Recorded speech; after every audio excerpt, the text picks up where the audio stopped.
Meus irmãos, nós, como uma igreja reformada, nós amamos as doutrinas da graça. Amamos. Nós afirmamos que somos salvos pela graça mediante a fé em Cristo Jesus. Contudo, meus senhores, há um certo esforço santo daqueles que são salvos pela graça. Há um certo esforço. Dietrich Bonhoeffer, um mártir alemão, na época do nazismo, ele alertou para algo que ele batizou de graça barata. E graça barata significa a justificação do pecado e não do pecador. E ele diz, como a graça faz tudo sozinha, tudo também pode permanecer como antes daqueles que creem nessa graça barata. Afinal, a minha força nada faz.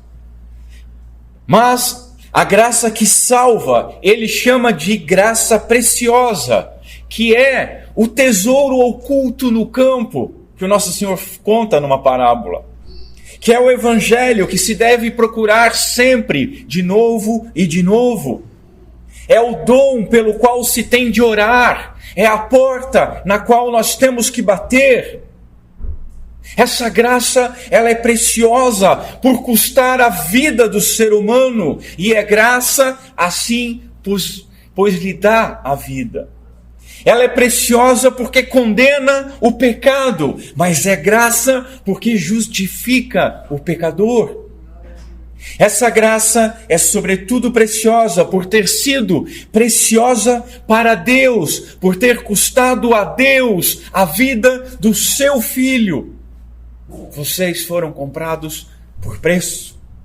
E porque não pode ser barato para nós aquilo que custou caro para Deus. Portanto, meus irmãos, vejamos mais a respeito desse esforço santo que mesmo debaixo da graça nós precisamos fazer no Evangelho de Jesus Cristo, segundo Mateus, no capítulo 11, a partir do verso 7, quando a santa palavra do Senhor nos diz o seguinte: quando os discípulos de João partiram, Jesus começou a falar às multidões sobre João. O que fostes ver no deserto? Um caniço agitado pelo vento? Sim, o que fostes ver? Um homem vestido de roupas delicadas? Ora, aqueles que vestem roupas delicadas estão nos palácios dos reis. Mas afinal, o que fostes ver? Um profeta? Sim, eu vos afirmo que vistes muito mais do que um profeta, porque este é aquele de quem está escrito: eis que diante da tua face eu envio o meu mensageiro, que preparará o teu caminho diante de ti. Em verdade vos digo que, dentre os nascidos de mulher, não apareceu alguém maior do que João Batista. Contudo, o menor no reino dos céus é maior do que ele. E, desde os dias de João Batista até agora, o reino dos céus avança à força, e aqueles que se esforçam com vigor apoderam-se dele. De fato, todos os profetas e a lei profetizaram até João. E se quiserdes reconhecer, é este o Elias que havia de vir. Aquele que tem ouvidos, ouça. Até aqui, meus irmãos. Vamos ao Senhor mais uma vez em oração. Curva a sua cabeça comigo. Senhor Deus, nosso Pai, tem compaixão de nós, teus servos, tem misericórdia de nós diante da tua doce e gloriosa palavra. Auxilia-nos com o poder do teu Santo Espírito para que o nome do teu Filho seja glorificado em nosso meio. Dá-nos, Senhor, entendimento. Me ajuda, Senhor, apesar das minhas muitas debilidades. Mas, Pai, o povo é teu, a palavra é tua.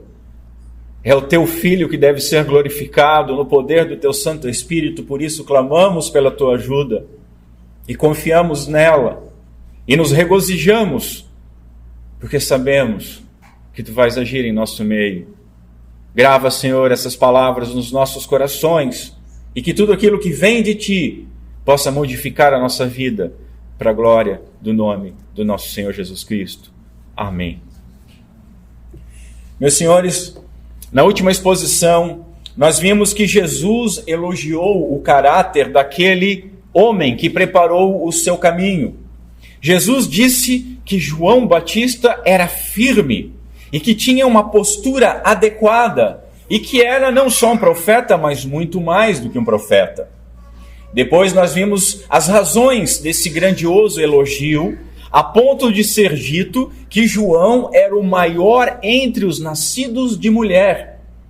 Nós vimos que apesar de toda essa grandeza, o menor discípulo de Jesus Cristo é maior do que João.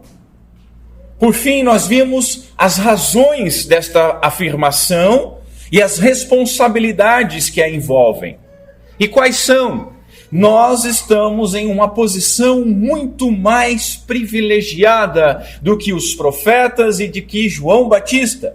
E nós temos uma mensagem muito mais clara para proclamar e temos a responsabilidade de proclamar esta mensagem, que é o Evangelho. Hoje, meus irmãos, nós continuaremos a ver a defesa que o nosso Senhor faz de João. Ele diz que o reino, ele avança à força e aqueles que se esforçam é que se apoderam dele.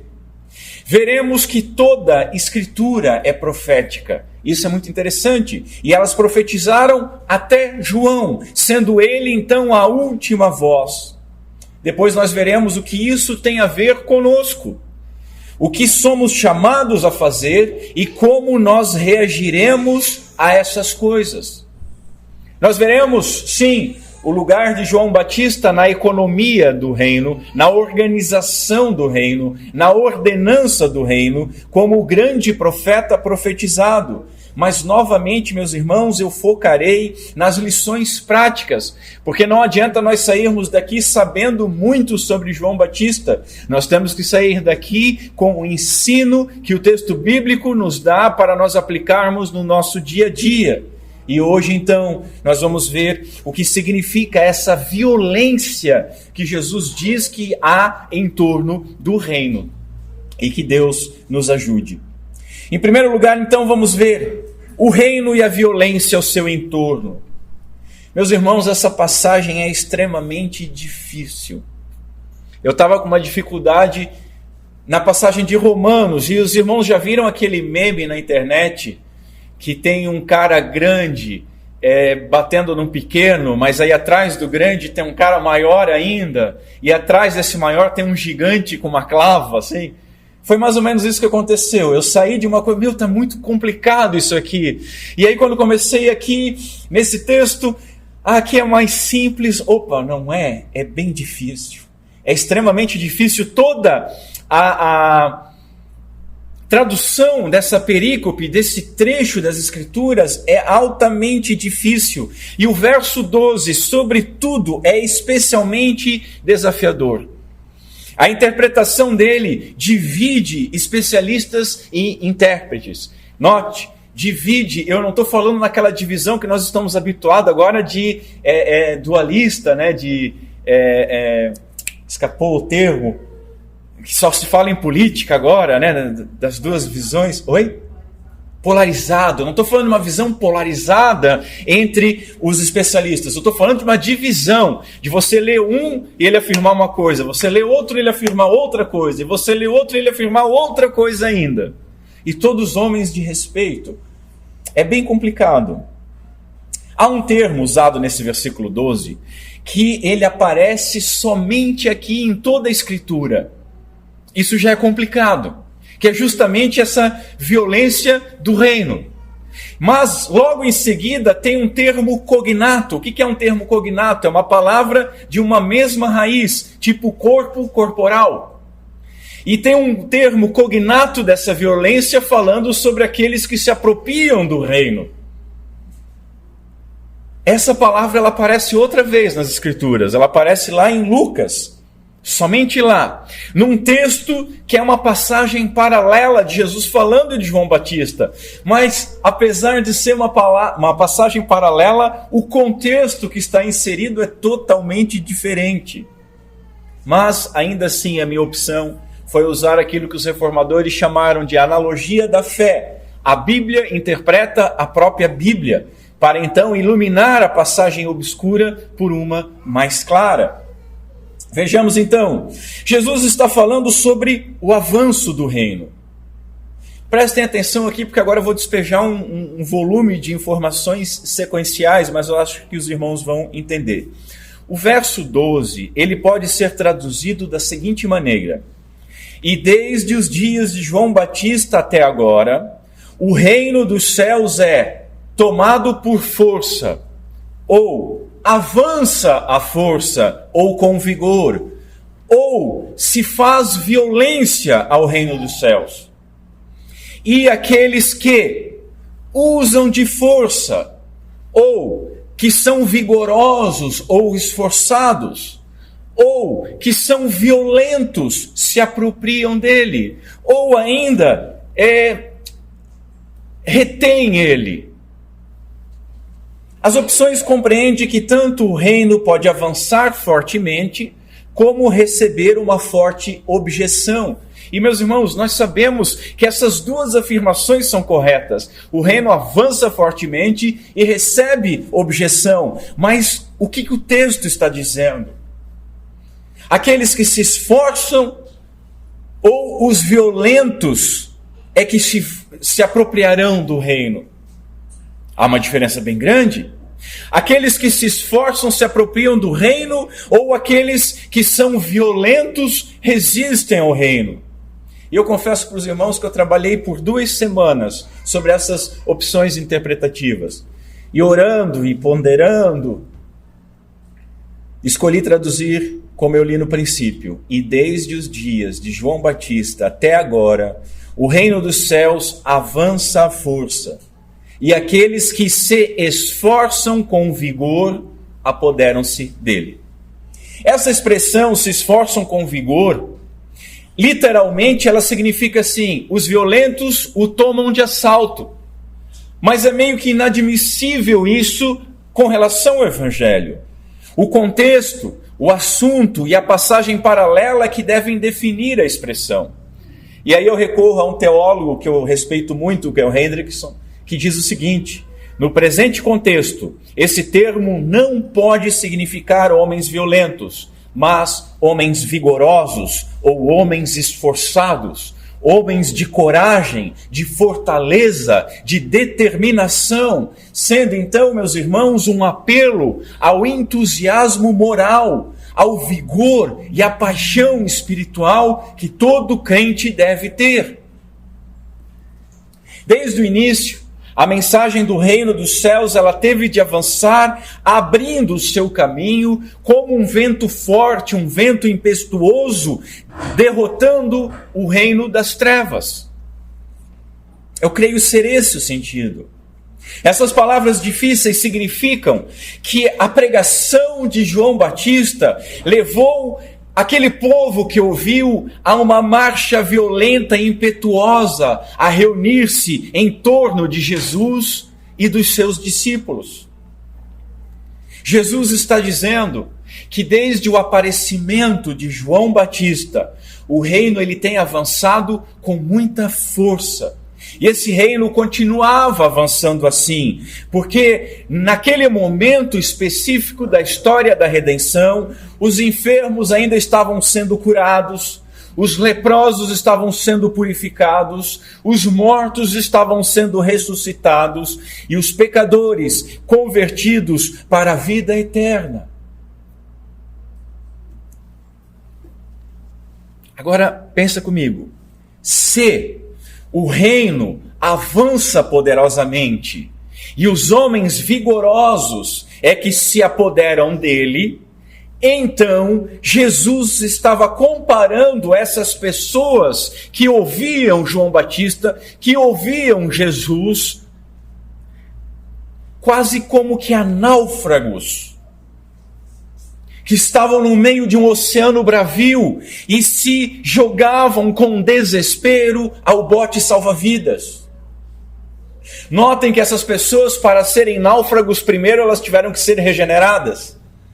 Os jovens que estavam lá em casa e os que viram o vídeo que eu enviei no grupo da igreja, viram que o evangelho é pregado para pessoas mortas, Não para pessoas que estão naufragando simplesmente, mas mortas no fundo do oceano.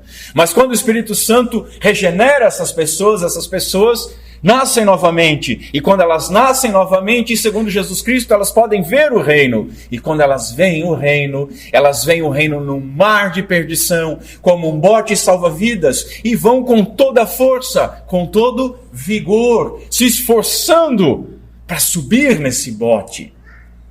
Eram pecadores que ouviam, como é bem ilustrado nos textos, como os publicanos, como as prostitutas, que ouvindo a mensagem de João Batista e de Jesus Cristo, se arrependiam e então buscavam com toda a sua energia entrar nesse reino, sacrificando absolutamente tudo que tinham, abrindo mão de absolutamente tudo que tinham e crendo que qualquer esforço seria ainda pequeno para entrar nesse reino.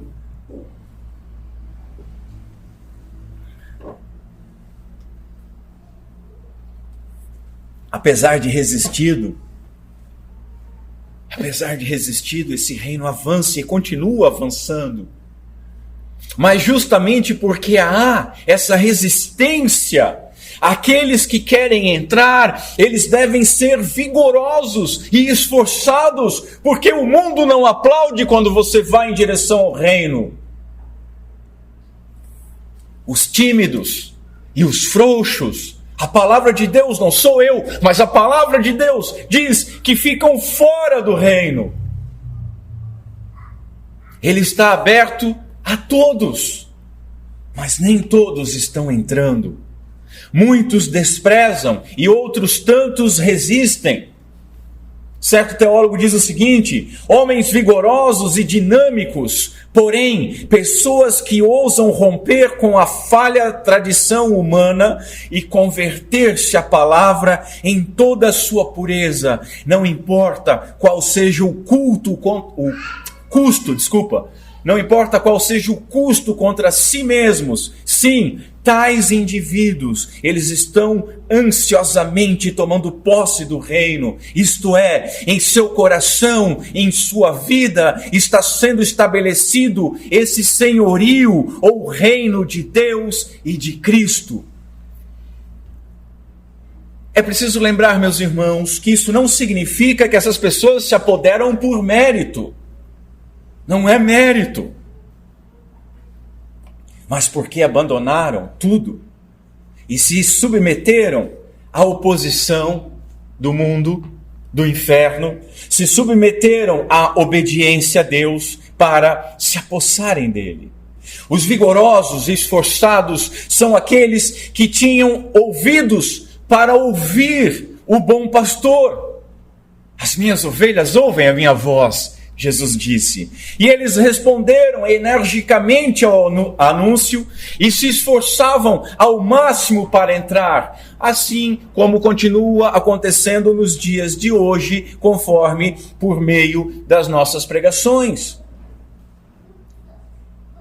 E esse é o significado lá de Lucas 16. Lá diz o seguinte: a lei e os profetas vigoraram até João. Deste tempo vem sendo anunciado o evangelho do reino de Deus, e todo homem se esforça por entrar nele. Com base nisso é que eu optei pela tradução que eu segui. Aqui em Lucas, o reino é ilustrado como uma cidade sitiada, onde as pessoas estão fora e querem entrar, com toda a classe de homens batendo do lado de fora, buscando entrar. Mas vejam, esses homens que buscam entrar são os homens que foram regenerados. Porque o mundo não quer ouvir. Mas esses que foram regenerados, eles sentem que precisam entrar na cidade celestial. Portanto, essas palavras foram afirmadas pela observação de como as multidões se amontoavam ao redor, tanto de João Batista quanto de Jesus, a fim de ouvi-los e de serem beneficiados pelas suas palavras de alguma maneira, de alguma forma. Meus irmãos, o que nós temos que entender é que certa violência espiritual é necessária. A santa violência, diz Spurgeon, tinha sido introduzida por João. E o nosso Senhor queria que todos aqueles que obtivessem o reino se apoderassem dele por meio do anseio ardente. Chegou o tempo de acabar com a indiferença e de estabelecer uma santa resolução quanto às coisas de Deus. Eu preciso fazer uma citação do puritano Matthew Henry, que ele nos afirma que esse texto mostra o fervor e o zelo que são exigidos de todos aqueles que desejam fazer do céu a sua religião. Observe que os que desejam entrar no reino dos céus, eles devem se esforçar para consegui-lo. Este reino é vítima de uma violência sagrada. O próprio ser deve ser negado, as tendências e inclinação, a estrutura e o estado de espírito e da mente devem ser alterados, há sofrimentos que devem ser suportados, uma força a ser colocada sobre a natureza corrupta. Devemos correr, lutar, combater e sofrer agonias, e tudo isso não será suficiente para obter um prêmio como este e para vencer a oposição de fora e de dentro. Aqueles que têm interesse pela grande salvação são levados em direção dela com um desejo forte e terão mediante quaisquer condição, e não as acharão difíceis, nem se deixarão levar sem uma bênção. E aí o puritano cita Gênesis 32, quando Jacó luta com o anjo do Senhor e não permite que este vá embora antes de abençoá-lo. Continua o puritano: aqueles que quiserem assegurar o seu chamado à eleição deverão ser diligentes. O reino dos céus nunca teve a intenção de tolerar a tranquilidade dos levianos, mas de ser descanso para aqueles que trabalham. Eu não tinha como não citar isso esta manhã. Desde os dias de João Batista, meus irmãos, são os diligentes, ou seja, os zelosos e corajosos que têm se esforçado. Veja, a salvação é gratuita. Contudo, a entrada no reino, ela exige uma renúncia total, uma renúncia genuína e uma renúncia incansável. Não é assim, eu larguei e agora... Não, é diária, é todo dia. Morrer para si mesmo é todo dia. É todo dia dizer não para nós mesmos e sim para o Senhor. É todo dia dizer, importa que Ele cresça e eu diminua. A responsabilidade de esforço e de autonegação. Não existe outro modo, meus irmãos. Como o próprio Senhor Jesus disse, esforcem-se por entrar pela porta estreita. Parece que Jesus deixa mais difícil, não parece? Porque é difícil. Na realidade é impossível, o próprio Senhor fala. Mas para Deus não existe impossível. Naturalmente, meus irmãos, que a força para esse esforço, ela vem de Deus. Mas isso não elimina o fator da nossa responsabilidade, da responsabilidade humana. Conforme aponta aquela famosa passagem de Filipenses, que eu mesmo cito bastante, onde Paulo está reunindo, como em duas faces de uma moeda, um lado a responsabilidade humana e do outro lado a soberania total divina. O texto diz: assim, pois, amados meus, como sempre obedecestes, não só na minha presença, porém muito mais agora na minha ausência, desenvolvei a vossa salvação com temor e com tremor. Exercita a vossa salvação com temor e com tremor. Olha a nossa responsabilidade. Muitos gostam de ficar até aqui, só que aí tem um ponto e vírgula e continua. porque Deus é quem efetua em vós tanto o querer quanto o realizar, segundo a sua boa vontade. Note, desenvolvei. Mas é Ele que efetua o querer desenvolver e o realizar desenvolver.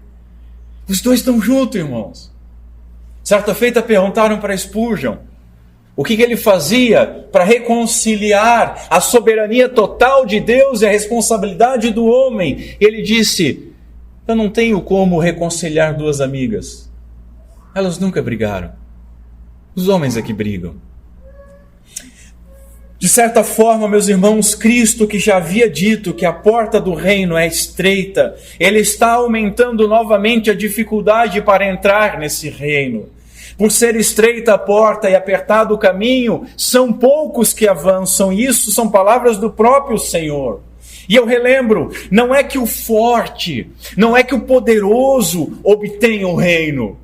Não é obtido por mérito, mas notem e prestem muita atenção nisso. É o fraco, é o desamparado, é o desesperado, é aquele que depende completamente de Deus.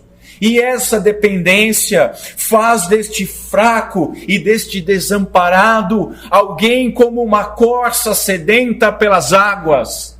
Você já sentiu sede alguma vez? Nós gostamos de dizer, estou morrendo da sede. Meu, não fala isso, irmão, porque tem gente que morre de sede de verdade. Você não sabe, um ruinzinho na garganta. Sede de você estar desidratando, de você estar alucinando. É assim, nessa fraqueza, mas com essa força de ir atrás da água, é que o cristão se comporta. Traz uma violência santa, causada por uma necessidade santa, que gera um santo vigor e um desespero por aquele que pode saciar, por aquele que é a água da vida, que faz com que o sedento não tenha mais sede, por aquele que é o pão que desceu dos céus, que faz e nos alimenta e faz com que nós estejamos satisfeitos nele, com aquele que é a árvore da vida, cujo fruto nos dá a vida eterna. E aí eu tenho que perguntar para os irmãos: você tem essa sede? Você se diz cristão? Talvez você esteja ouvindo isso dessa forma a primeira vez hoje. Você tem essa sede? Você tem essa fome? Você tem esse desespero pelo Senhor? Ouvir ao culto é uma obrigação. Falar de religião é uma obrigação. Abrir a sua Bíblia é uma obrigação. Talvez para aplacar a sua consciência, seus pais lhe ensinaram. Talvez o seu cônjuge cobre. Talvez o seu filho tenha falado alguma coisa, mas não importa os outros. Se você não tiver esta fome e esta sede, que só pode ser saciada em Jesus Cristo, você está perdido eternamente. Não importa em quantos cultos venha, em quantos congressos esteja, não importa se seja batizado e se venha na mesa do Senhor, não importa o título que você tenha, não importa quantos livros você leu, não importa quantas vezes você leu a sua Bíblia, sem essa fome, mostra que você não nasceu de novo. E se você não tem essa fome, peça hoje. Aprendemos também que o reino, ele avança, mas avança à força. Ou seja, meus irmãos, prestem atenção nisso, não foi afastada toda a oposição do reino. Nós lemos Malaquias na liturgia, que fala daquele grande e poderoso dia do Senhor. E o profeta João Batista, ele, quando pregou e anunciou Cristo, ele falou sobre o machado à raiz das árvores. Só que ele não entendeu que na primeira vinda do Senhor seria uma vinda de misericórdia, uma vinda para receber o juízo de Deus, para que na segunda vinda, sim, ele vem exercer o juízo sobre toda a criatura. Ele não entendeu isso, por isso ele duvidou. Nossa, eu estou preso, Jesus está ali curando algumas pessoas, cadê o machado? Mas nós temos que compreender, quando nós vemos o mundo se levantando contra a igreja, Deus continua sendo Deus, Jesus tem poder sobre céus e terra, e está sentado à direita de Deus Todo-Poderoso, aguardando pacientemente o dia de retornar e colocar ordem de uma vez, e esmagar os seus inimigos, e restaurar a nossa natureza.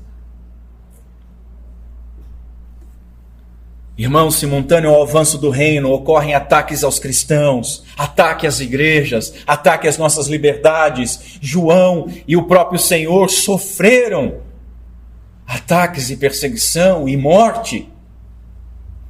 Desde então, toda a igreja tem avançado sobre árdua oposição. Mas veja, mesmo que a oposição se levante como uma cordilheira diante de um vale, a igreja vai continuar avançando, porque as portas do inferno não poderão prevalecer contra ela. Isso significa que nem a morte dos crentes vai parar o reino de avançar. Glória a Deus por isso. Segundo lugar, meus irmãos, os profetas e a lei profetizaram. O que isso significa para nós? Note, a palavra de Deus é profética. A lei também é profética. Tudo é profético no Antigo Testamento.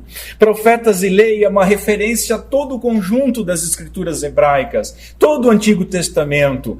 Todo o Antigo Testamento, meus irmãos, quando você tem aberto diante de você, ele tem uma função profética e ele todo aponta para o nosso Senhor Jesus Cristo. E por isso ele é glorioso.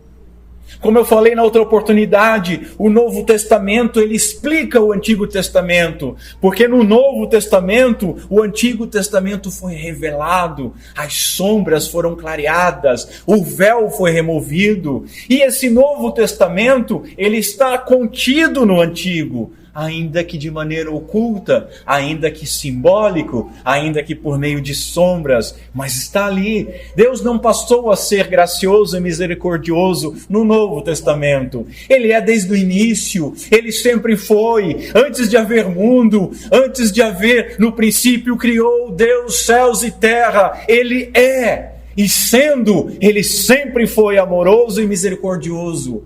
Isso é glorioso. Portanto, meus irmãos, o Antigo Testamento contém as promessas que o Novo Testamento revelam, como elas estavam sendo cumpridas e como elas ainda serão cumpridas, porque nós ainda guardamos muitas coisas. Ela profetizou até João Batista. Se a lei e os profetas aguardavam algo que ainda deveria vir, eles são postos de lado quando a nova coisa que eles profetizaram chega. Não porque eles houvessem mentido ou não dito a verdade, mas justamente porque disseram. Quando você está no trânsito e você vê uma placa dizendo que pode entrar somente à direita, e você... À direita. E você entra à direita, aquela placa fica para trás, ela não precisa continuar, ela cumpriu o seu objetivo, ela cumpriu o seu papel. E assim o Antigo Testamento e as profecias sobre Cristo Jesus, quando chega a graça encarnada, elas cumpriram o seu papel, elas são colocadas de lado, desprezadas não, porque nós continuamos observando os mandamentos de Deus, mas veja, a função dela era apontar para a direita, a função dela era apontar para Cristo Jesus, e essa função foi cumprida, e glória a Deus. Eu falei também isso, o tempo de cumprimento, ele já chegou, e o tempo de cumprimento, ele é maior, ele é melhor, ele é mais glorioso do que o tempo da promessa. Uma mãe, ela é mãe desde o momento da concepção. Ela não vira mãe automaticamente só quando pare a criança. Para muito imbecil é assim, mas não é. Ela é mãe desde a concepção. E desde a concepção não é um amontoado de células, mas um filho. Uma criatura de Deus que está no seu ventre. A gravidez é um período maravilhoso de espera, de ansiedade. de expectativa. Né, Karine? E chega o momento do nascimento. Promessa, cumprimento. Alguma mãe vai dizer que o tempo de gestação foi melhor e superior do que o momento de pegar o filho no colo? Claro que não. Foi um tempo glorioso, foi, mas o cumprimento é melhor que a promessa. E a promessa era que o Messias viria, e o Messias chegou. O tempo é melhor. Exatamente por isso é que o menor no reino de Deus é maior do que João, ainda que esse tenha sido maior que todos os profetas do Antigo Testamento. Porque quem está no reino está mais próximo, está fruindo dessa promessa. Após a voz profética silenciar por 400 anos, desde Malaquias, Deus ficou 400 anos em silêncio. Não foi 40 dias, não foi 4 horas, mas 400 anos em silêncio. Retorna a voz de Deus por meio de João Batista, cumprindo a profecia, o profeta profetizado, como uma voz que clama, pregando o arrependimento e apontando para o maravilhoso, o santo e o glorioso Jesus Cristo, o Messias. Ele foi a última voz. O nosso Senhor indica uma linha, dizendo, até João, daqui em diante o reino foi estabelecido. Palavras do Spurgeon. João é Antigo Testamento, irmãos. Está no Novo? Está no Novo, é Antigo Testamento. Até João. Ali começa o reino. Em João, a era antiga se encerra e a nova era se inicia com Jesus inaugurando o reino. O reino de Deus já está no meio de vós, Jesus disse. É aquela tensão entre o já e o ainda não. O reino veio, mas aguardamos a plenitude. Mas ele já veio. Como vimos, as profecias eram que um dia o Messias viria e o Messias veio. Os profetas estavam limitados a falar simplesmente sobre a sua vinda. João, mais do que eles, pôde olhar para o Senhor e apontar para o Senhor e dizer, olhem, eis o Cordeiro de Deus, Ele está aqui, Ele está presente, Ele chegou e com Ele o seu reino. O papel de João, ele eclipsava todos os demais profetas por causa da sua proximidade do cumprimento das promessas em Cristo. Ele teve um privilégio que nenhum outro profeta teve ou jamais sonhou. Jesus revela que o ministério profético já foi cumprido e João foi o maior. Os outros apontavam. João foi contemporâneo da vinda. Agora veja, o ministério de João durou pouco tempo. Pouco tempo. Menos de um ano. E acabou com um período longo de prisão e com morte. E há uma boa aplicação aqui para nós, irmãos. Muitas vezes nós ficamos surpreendidos e ficamos atônitos com a morte de alguém. Principalmente quando essa pessoa está naquilo que nós consideramos no meio do seu ministério, da sua profissão, da sua vida, ou no auge da sua carreira. Nós ficamos assustados com isso.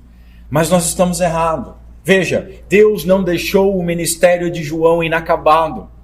Ah, mas ele estava agora no auge, agora que... Não. O ministério de João fez tudo aquilo que Deus quis que fizesse. A sua função era preparar o povo para a vinda do Messias, não gozar da vinda do Messias. Nós julgamos facilmente que fulano morreu tão jovem, ou então, que o trabalho de uma vida inteira foi em vão. Irmãos, nós temos que aprender a não repetir esse tipo de coisa, porque nosso Deus, o nosso Senhor, só chama para casa quando o trabalho, quando a tarefa, quando o ministério, quando a função, conforme a sua determinação para alguma pessoa, quando ela termina. Antes, Ele não chama. depois ele não chama. É quando completa-se aos seus olhos aquilo que ele determinou. Em terceiro lugar, meus irmãos, e como nós reagiremos à palavra? Veja o que o Senhor diz, e eu acho maravilhoso isso aqui. Se quiserdes reconhecer, pensa comigo na situação, você está lá ouvindo Jesus. Alguns dizendo, ele é o Messias, outros dizendo, ele é o falso profeta. E aí Jesus diz assim, se quiserdes reconhecer. Não é maravilhoso? Essas palavras, elas demonstram que aquilo que o nosso Senhor estava falando era obscuro. Que aquilo que ele estava falando era de difícil compreensão. E ele não estava muito preocupado em deixar isso mais claro. Havia necessidade da fé daqueles que estavam ouvindo. E meus irmãos, como a fé é um dom exclusivo daqueles que foram regenerados, que receberam vida do Espírito Santo, há a necessidade de regeneração do Espírito Santo para que nós sejamos capazes de ouvir. Senão não ouvimos. O que o Senhor diz que nós devemos reconhecer, se quisermos? Duas coisas. A primeira delas, João Batista. Reconhecer que João foi o elo que uniu os dois testamentos. Os versos que encerram o Antigo Testamento, e nós lemos na liturgia, são: eis que vos enviarei o profeta Elias, antes que venha o grande e terrível dia do Senhor. Ele converterá o coração dos pais aos filhos e o coração dos filhos aos seus pais, para que eu não venha e fira a terra com maldição. João, conforme escrito em Lucas, capítulo 1, ele iria adiante do Senhor, no espírito e no poder de Elias. Para quê? Para converter o coração dos pais aos filhos, converter os desobedientes à prudência dos justos e habilitar para o Senhor um povo preparado. Essa é a primeira coisa que, se nós quisermos, nós devemos atender e crer. Mas qual era a segunda? Pensa comigo. Nós devemos reconhecer que, sendo João Batista o Elias que havia de vir, antes do Senhor, então aquele que veio depois do Elias que havia de vir, é quem? Isso, o Senhor.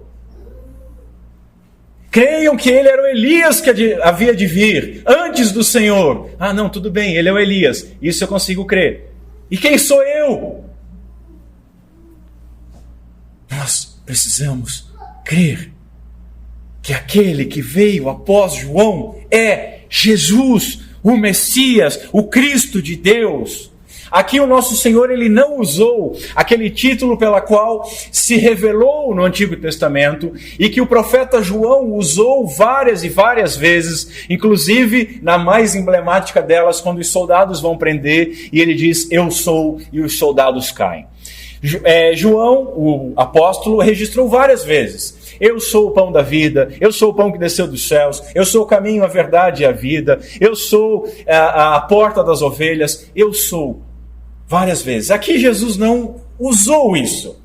Mas é como se Jesus estivesse dizendo para aqueles homens o seguinte: olhem para mim, se João é o Elias, então eu sou. Eu sou o filho de Davi. Eu sou o filho de Deus. Eu sou o Cristo, o Messias de Deus. Esse é o ponto, meus irmãos. Se João cumpriu a profecia a respeito de Elias, então, inevitavelmente, Jesus é o Messias. Notem, eu já falei isso desse púlpito. Jesus, de quando em quando, falava, dava pistas e às vezes falava claramente. Mas nem todos tinham ouvidos para ouvir. Será que nós temos? De verdade? Porque dizer Jesus Cristo é o Messias não tem significado nenhum se você não crer que Jesus Cristo é o Messias. Há uma lição prática aqui. Obediência.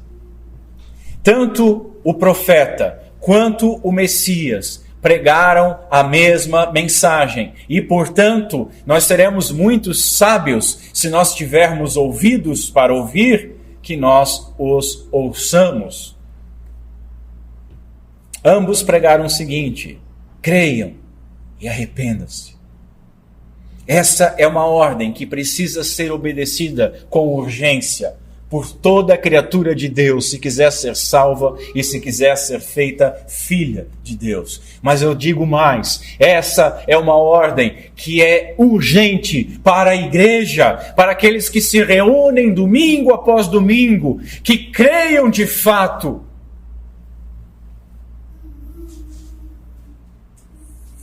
É uma das coisas mais absurdas que nós encontramos nas igrejas hoje. Pessoas que admitem Jesus como seu Salvador, mas não como seu Senhor.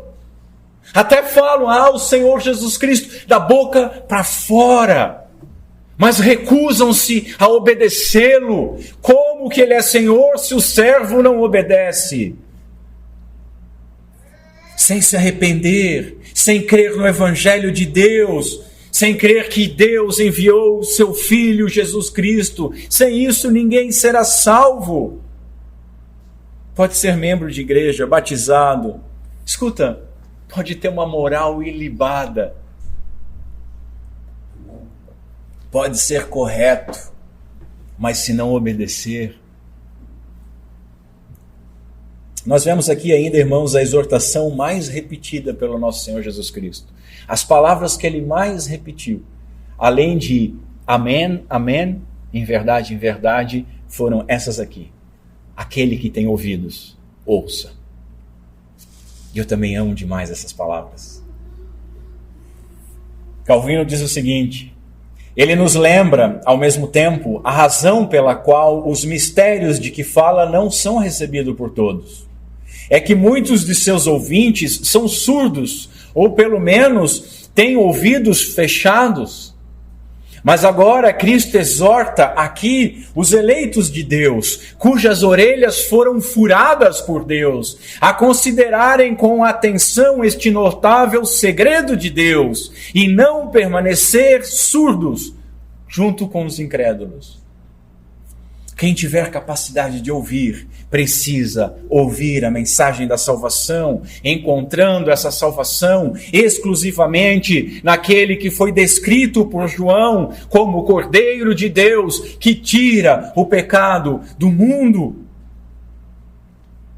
Nós devemos, meus irmãos, ser gratos ao Senhor, se Ele nos deu a percepção espiritual para ouvir essas coisas.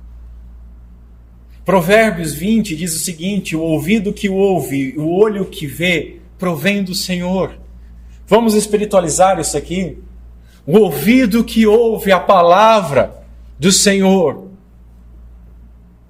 a palavra do bom pastor, e os olhos que veem porque caíram as escamas, isso vem do Senhor. Algumas pessoas são surdas para a palavra de Deus, não têm ouvidos para ouvir. Por quê? Porque estão mortas espiritualmente.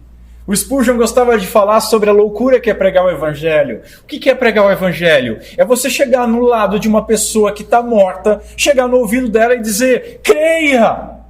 Creia em Jesus! Mas ela está morta, não é loucura? É loucura, mas o Espírito Santo de Deus regenera aqueles que pertencem a Deus. E esses ouvem, e se levantam, e creem, e com vigor. Nós devemos orar por essas pessoas que não ouvem, continuar orando e continuar proclamando, porque nós não sabemos para onde o vento vai, o vento sopra onde ele quer. Nós não sabemos quando alguém vai ser regenerado pelo Espírito Santo de Deus. Porque uma vez que essa pessoa renasça espiritualmente, ela terá ouvidos aptos a se reinclinar às coisas do Espírito, como Paulo fala. Deus não exige de nós, presta atenção nisso, meus irmãos, Deus não exige de nós nada além do uso correto das dádivas que Ele concedeu. Ele exige que creiam e se arrependam os que receberam fé e um novo coração. Você recebeu fé, você recebeu um novo coração, então você deve crer e se arrepender. Ele exige também que ouçam aqueles que têm ouvido. Você tem ouvido para ouvir a palavra de Deus, então ouça, ou seja, obedeça. E ele exige também que preguem aqueles que creram. Você crê? Você obedece? Pregar é uma forma de obedecer. Eu tenho vergonha.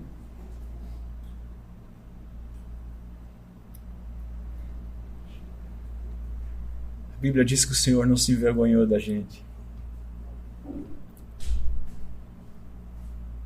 Você consegue falar de várias coisas com qualquer pessoa, mas tem vergonha de falar de Jesus. O que ela vai pensar de mim? Ela vai pensar que eu sou um desses bíblias chato. Ela vai me desprezar, ela vai rir de mim, ela vai zombar, meus amigos vão rir de mim. Nós vamos voltar a falar agora sobre a entrada vigorosa no reino. Se você está preocupado com os seus amigos zombar de você, muito bem, caminhe com eles para o inferno. Se você está preocupado com as pessoas te desprezar, falar mal de você, tudo bem, dê as mãos para elas e caminhe para o inferno. Porque aquele que não pode receber vergonha pelo nome do Senhor Jesus Cristo não é digno dele. Meditemos um pouco mais sobre a entrada vigorosa no reino. E esse é meu último ponto, que a gente vai relembrar o primeiro com um pouquinho mais de energia. Sabemos que a salvação é pela graça, mediante a fé, e que ela é soberanamente administrada, de tal maneira que a primeira ação é monergista, ou seja, parte de uma pessoa só. De quem? De Deus, por meio do Espírito Santo. Ele primeiro regenera o pecador, dando-lhe fé e arrependimento. Vá ler a sua Bíblia. Fé é dom de Deus. Arrependimento é dádiva concedida por Deus. Ou seja, Deus dá ouvidos para ouvir. E essa pessoa que foi regenerada, agora pode ouvir e obedecer ao Evangelho. A obediência ao Evangelho significa o quê? Significa em crer nesse Evangelho. Muitas pessoas dizem, nós temos que viver o Evangelho. Como é que você vai viver uma boa nova? Você não vive o Evangelho, você crê na boa nova. E crer envolve se arrepender, que é obedecer. Notem como está tudo ligado? Meus irmãos, notem também que em tudo isso há certa violência. Você não enxerga? Há uma violência nisso. Afinal de contas, nós estávamos mortos e fomos trazidos à vida. Você acha que não tem uma violência nisso? Pensa num corpo endurecido, trazido de volta à vida. Ao mesmo tempo que devemos morrer para nós mesmos, para renascer. Mas a velha vida, veja, morrer para nós mesmos é a coisa mais difícil que tem. Você está morto em delito e pecado e é chamado à vida. Muito bem, estou lá. Renasci. Que bom. E agora, Senhor? Agora vamos morrer para você mesmo. Porque você carrega muita coisa e o caminho é estreito, a porta é estreita e você não vai conseguir caminhar com isso. Tá bom, Senhor? Vamos tirando isso aqui. Morrer para nós mesmos. Isso tem violência. A velha vida, a velha criatura precisa morrer para nós encontrarmos a vida. Vocês acham que Jesus falou em arrancar um olho, arrancar uma mão, arrancar um pé, com uma figura de linguagem tão forte? Por favor, não façam isso. Mas o que vocês acham que quer dizer isso? Que você precisa mutilar o seu eu, o seu coração orgulhoso, o seu coração contrário a Deus. Esse coração ele não vai se minimizar, se ficar pequeno para entrar no... Não, vai ter que cortar partes dele. A espada da palavra vai ter que decepar muita coisa para que só entre o que pode passar pela porta. O homem natural tem a vontade corrompida e embriagada pelo mundo, e essa vontade deve ser vencida pelo Espírito Santo. Isso traz violência. A graça eficaz chama graciosamente e gentilmente, ela atrai com laços de amor, não é verdade? Mas isso, meus irmãos, não anula a batalha do Espírito, sobrepujando a morte e a carnalidade que há em cada um de nós. Nem a nossa responsabilidade de responder ao chamado. A violência. Jesus fala de multidões que receberam a graça que lhes foi oferecida e reagiram com uma vivacidade violenta, com um zelo ardente. É assim que você se encontra? Você se diz crente. Você acordou hoje, estava escovando os dentes bonitinho, disse: eu sou um filho de Deus e vou para a casa de Deus glorificar o meu Senhor e Salvador. Eu sou crente. Você é crente? E é assim que você se encontra? Será que nós, meus irmãos, possuímos esse zelo ardente pelo reino? Ou enquanto estamos com os nossos bumbuns assentados nessas cadeiras confortáveis, com o ambiente climatizado, nós estamos muito mais preocupados com o nosso almoço. Estamos preocupados com o campeonato esportivo. Estamos talvez preocupados com as contas de segunda-feira, ou com qualquer outra coisa que não seja Deus. Será que nós buscamos primeiro o reino? Ou isso é uma frase de para-choque de carro de crente fajuto? Muitos homens demonstram grande vigor em comprar água e papel higiênico em tempos de enchente ou pandemia. Nós moramos numa região que tem enchente de quando em quando. E moramos no Brasil, no mundo que foi assolado pela pandemia. Vai ter lockdown. Vai para o mercado comprar coisa, vai faltar. Haja água e haja papel higiênico. E os homens estavam a ponto de brigar por uma garrafa d'água e por um rolo de papel higiênico. Vivacidade, força, energia, foi primeiro, foi antes de todo mundo, entrou no mercado correndo, jogou no carrinho, olhou feio para a pessoa do lado.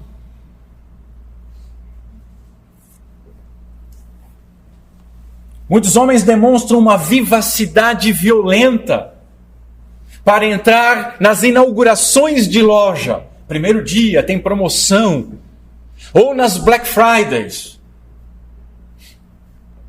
Marmanjão dorme na calçada para esperar uma loja abrir, para gastar o seu dinheiro em algo supérfluo. Entra correndo, empurra, derruba, cai, levanta, se agarra, briga, fala alto.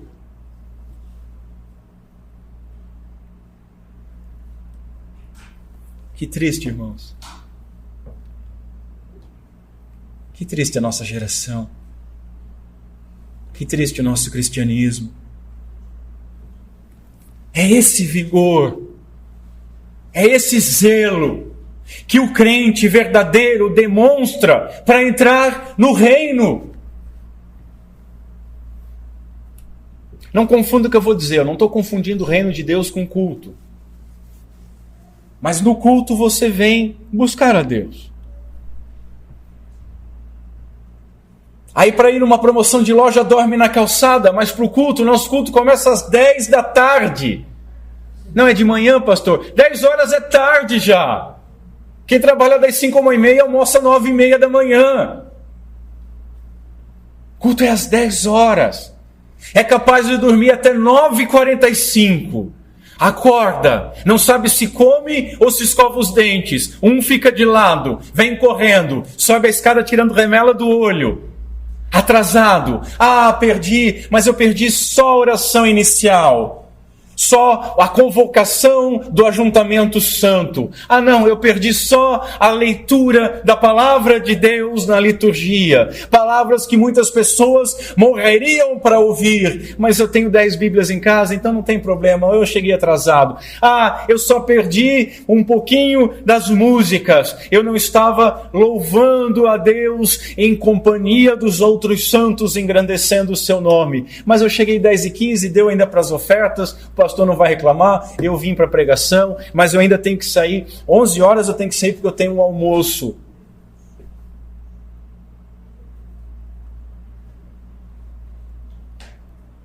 A minha vontade é dar um tapa no púlpito, mas eu não vou fazer isso. Porque eu acho que os nossos corações já estão sendo esmagados. Devemos aprender, meus irmãos, que a operação da fé, ela não faz apenas um homem aceitar passivamente Jesus. Aceitei Jesus como meu Senhor e Salvador. Mas a regeneração da fé faz o regenerado arder em amor e em zelo por Cristo, e em avançar com todo o vigor que possuir, com toda a violência santa, para entrar no reino. São os homens que se esforçam vigorosamente que entram.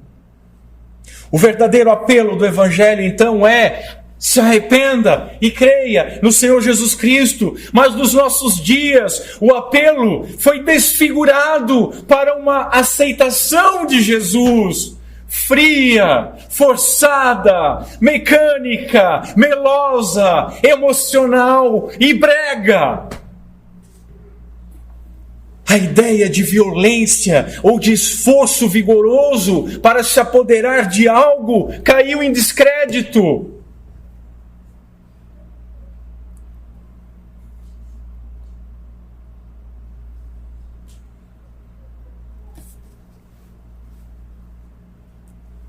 Hoje as pessoas dizem assim: dá uma chance para Jesus.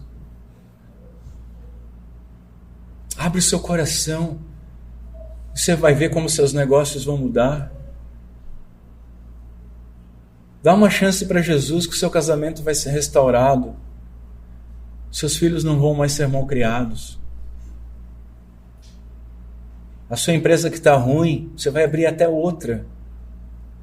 Dá uma oportunidade. Jesus só quer uma oportunidade. Jesus só quer... Para com isso! Ele é Senhor e Ele chama. E quem ouve essa voz, larga tudo e sai correndo desesperado. E se não consegue, pede para os amigos: abre o teto e me desce na frente do Senhor.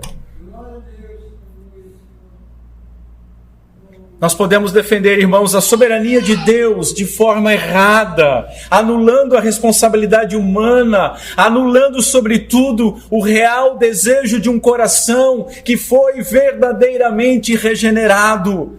O cristianismo moderno, aguado e falso, tem conquistado mais simpatizantes do que gerado filhos de Deus. Nós encontramos hoje pessoas que estão se associando às igrejas como se fossem clubes, muito mais do que homens que foram gerados sobrenaturalmente e que, para serem paridos, houve dor de parto. As pessoas têm se comportado como clientes das igrejas. E os líderes têm tratado os membros como clientes. E têm feito do Senhor servo para atender essa clientela que paga bem. Só que o testemunho bíblico é diferente, meus irmãos. E nós ficamos com a Bíblia. O testemunho bíblico, Jesus diz o seguinte: o reino dos céus é como um tesouro escondido num campo. Certo homem, tendo-o encontrado, escondeu-o de novo. E então, cheio de alegria, foi e vendeu tudo que tinha e comprou aquele campo. Você entende isso? Hoje as pessoas não estão inclinadas a vender tudo o que têm para se agarrar a Cristo. Aliás, as pessoas não estão inclinadas a abrir mão de nada. Às vezes, nem mesmo dos seus pecados. Mas Jesus continua: o reino dos céus também é como um negociante que procura pérolas preciosas. Encontrando uma pérola de grande valor, vendeu tudo o que tinha e a comprou. Será que nós damos esse valor para o reino?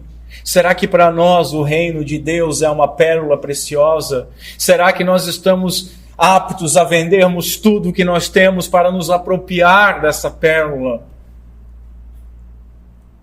Eu temo que o cristianismo da maioria seja uma modinha, que num contexto de perseguição severa ou de qualquer decepção, muitos retrocederão.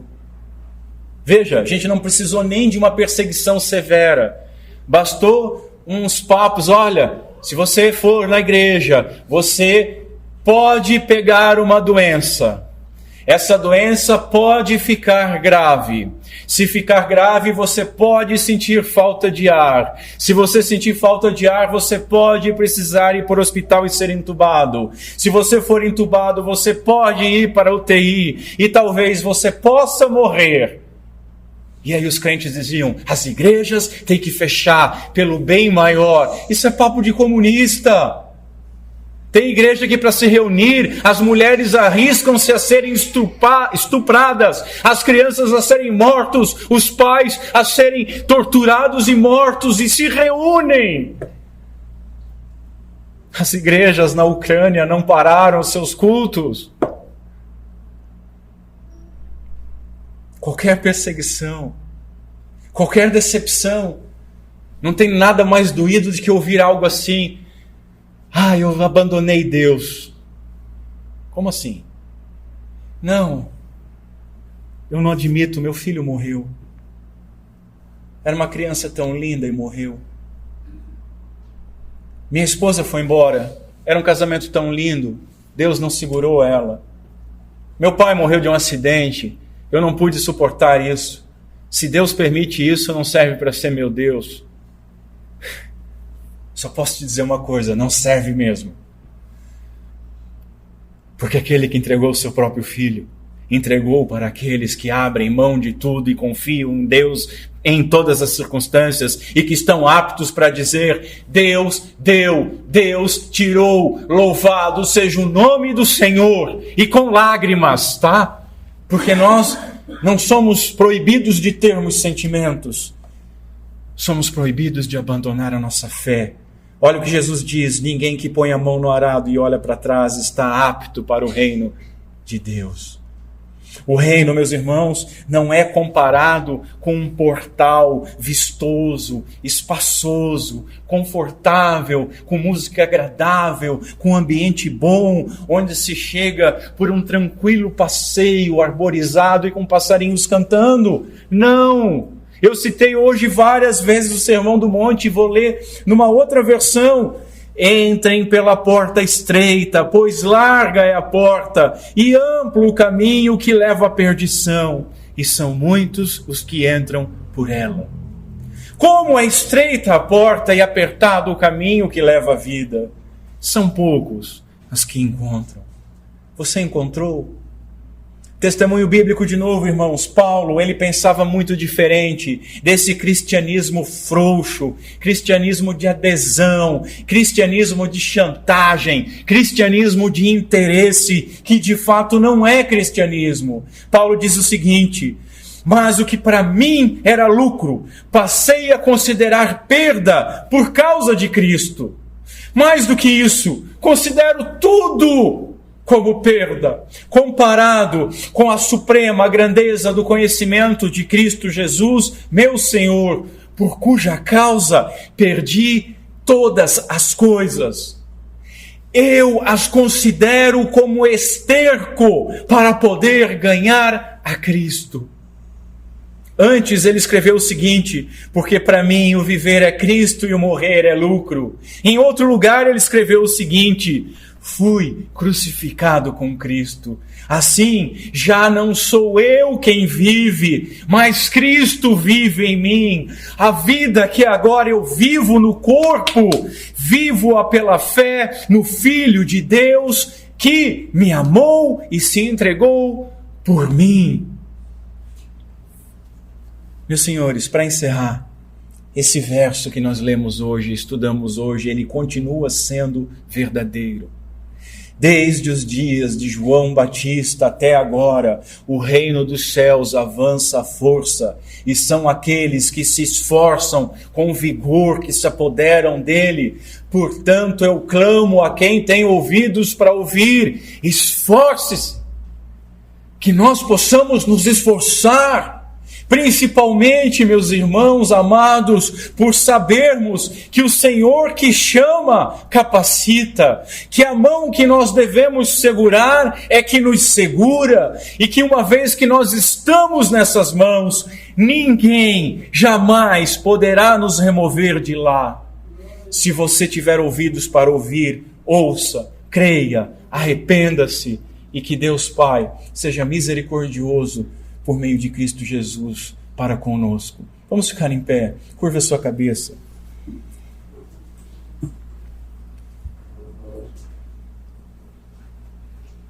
Senhor Deus, nosso Pai, pelo mérito do nosso Senhor e Salvador, Cristo Jesus, tem compaixão de nós. Não há muito o que falar, Senhor, mas o Teu Santo Espírito tem bastante coisa para trabalhar nos nossos corações neste dia. Senhor, que nós paremos de viver um cristianismo de fachada. Dá-nos esse vigor santo.